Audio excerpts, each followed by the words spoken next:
नांदल साहब की बात को मान करके आप कुर्सियों पर आकर के बैठ जाएं। साथियों,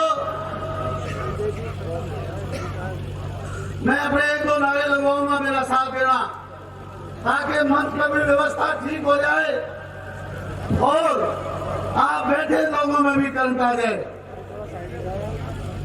जय जवान जय किसान। भाई सारे नौजवान,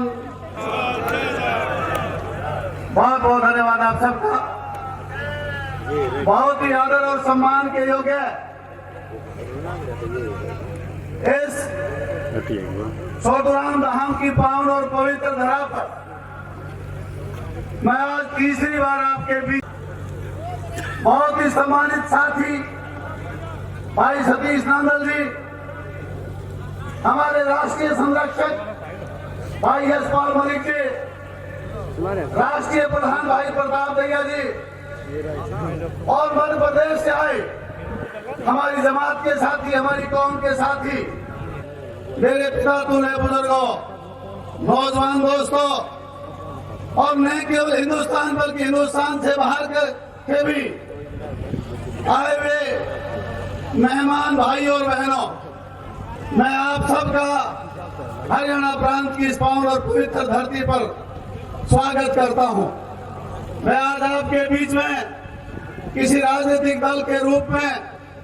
चाहे मैं आज विधायक नलवा हूं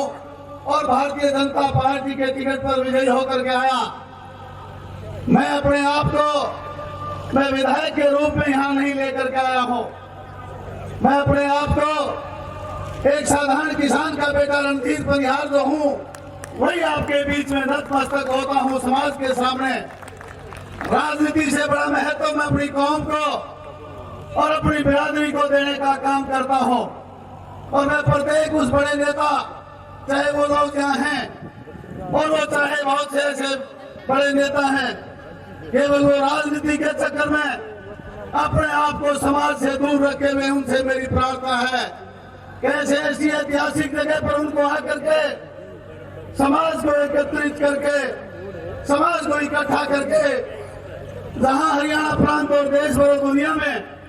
लोग अपनी अपनी कौम को आगे बढ़ाने का जहां काम कर रहे हैं, उनको भी आकर के इस हमारी कौम को और ताकतवर बना करके, राजनीतिक शक्ति प्रदान करके, न केवल हमारे हिंदुस्तान में बल्कि बाहर भी अपनी राजनीतिक ताकत का लोहा मनवाना चाहिए। दोस्तों,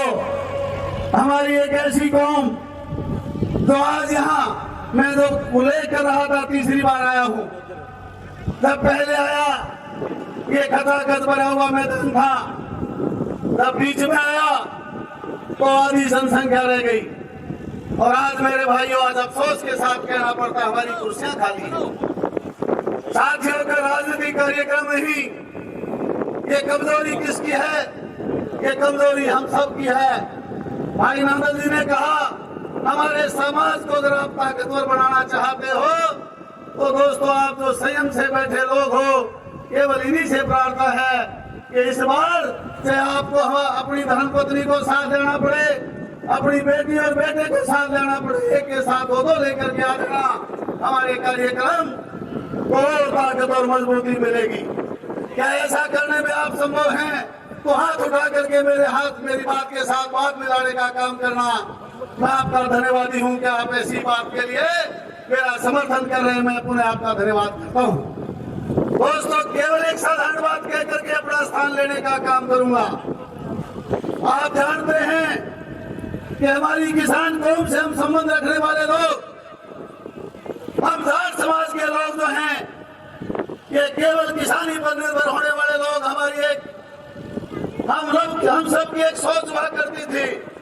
आज से लगभग 40-45 साल पहले जब सुबह उठ करके 4 बजे, मैं तो अपने घर के इलाके की बात करता हूँ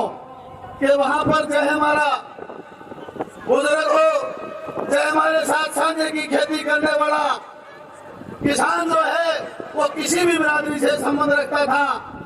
हमसे मिलकर के खेती करने वाला व्यक्ति वो हाथ से या तो बैल की खेती करता था या ऊंट की खेती करके अपने खेत को जोतने का काम करता था। और वो जब जोतने का काम करता था सुबह 4 बजे जब अपने हत्थे पे हाथ रखता था हड़ाई, जब चाहे बिजाई की हो चाहे बांध की हो, वो सबसे पहले कहता था, हे मेरे मालिक, मुझे इतना अन्न देना कि मैं मेरा पेट भर सकूं,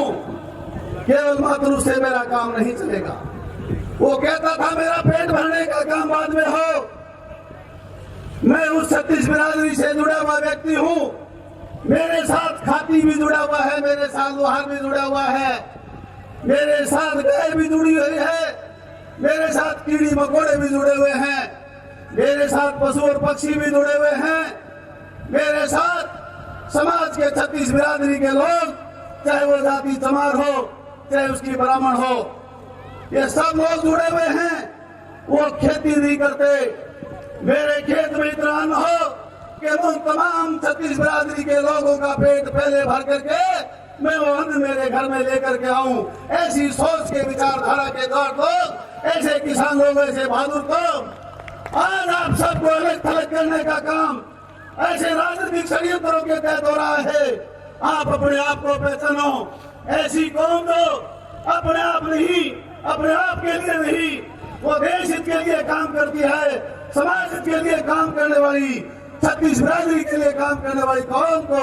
अलग थलग कैसे होना पड़ रहा है, इसके लिए आपको सोचना नहीं केवल आपको पड़ेगा बल्कि आने वाली पीढ़ियों को भी पड़ेगा। इसलिए दोस्तों, मैं आपसे कहना चाहता हूँ कि आप बड़े बड़े जो नेता चौधरी वीरेंद्र सिंह जैसे लोग बैठे हैं, ऐसे नेताओं को सोच समझने के बाद सर छोटू राम के राहों कदम पर चल करके हमारी कौम जो अलग थलग हो रही है, उस कौम को संगठित करें। मैं अनेकों कौमों के उस कार्यक्रमों में जाता हूं दोस्तों, अगर आप कहें तो केवल 2 मिनट के लिए अपना समय और बढ़ाना चाहता हूं, हाथ उठा करके कहेंगे तो अपनी बात रखूंगा। अनेकों कौमों में जाने का अवसर मिलता है, वहां जब हम देखते हैं चाहे वो राजनीतिक विचारधारा उनकी अलग अलग हो, परंतु वो इकट्ठे और संगठित होकर के अपनी कौम के लिए एक रहते हैं। मैं एक उदाहरण के द्वारा चौधरी वीरेंद्र सिंह जी आपको कहूंगा कि आप कैबिनेट में वजीर चौधरी भजन लाल जी के साथ हुआ करते थे। आपने बिश्नोई समाज के अनेकों समागमों में जाने का अवसर आपको मिला था। चौधरी भजन लाल जी